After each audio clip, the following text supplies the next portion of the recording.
Today we got a question from Clint, who is a blue belt hobbyist, and he's curious as to whether or not he has become the restaurant for one of the competitors in his gym. So here's kind of the story. So basically in his gym right now, he says he's a blue belt hobbyist. He trains, regularly and all that stuff. But just recently he's had this purple belt competitor who's super tough, who has decided to pick him out during the rolling. Every single day when the rolling, like if you guys train, you get up and you grab a new partner, whatever, if you do it that way. I know some gyms, they have the coaches will tell you to roll with, but in this gym, like many, they'll get up and grab a partner. This purple belt, for whatever reason, says, hey, you, let's roll. Let's do it.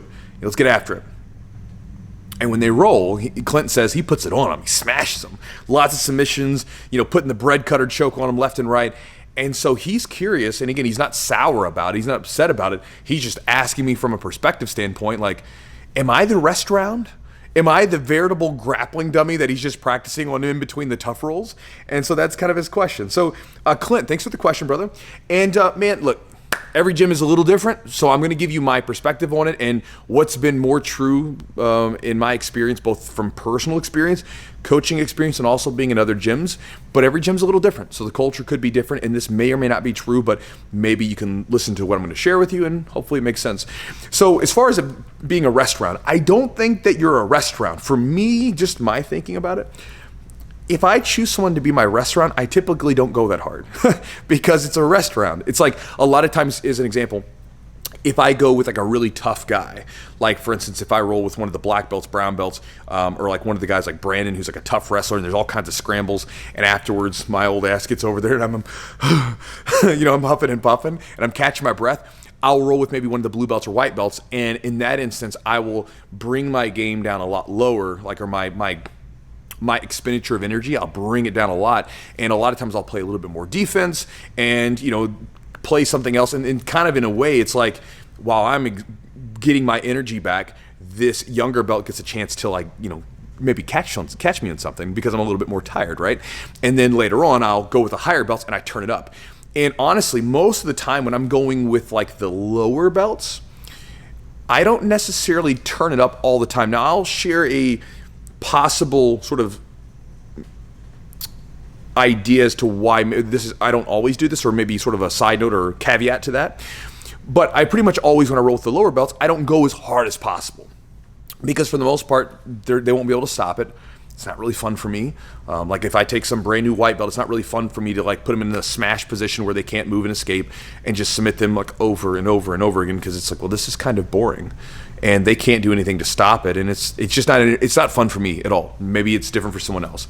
And so I'm thinking more than likely what's probably going on is you're having a situation where you've gotten good enough that the higher belts now have to put more energy into rolling with you. Because like a lot of times when I roll with my lower belts, I can play around a lot more, but as they get better and better and better, I got to be careful because they'll catch me. They start getting good. Like one of my purple belts, Carlos. I remember like when we were rolling like a couple times. This is not even that. This is maybe a year or two ago.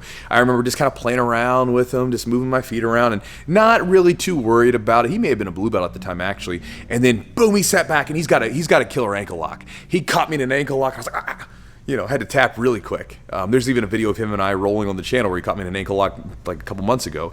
But he caught me. I was like, oh man, like I got to turn it up a little bit because he's starting to nip at my heels, literally and figuratively.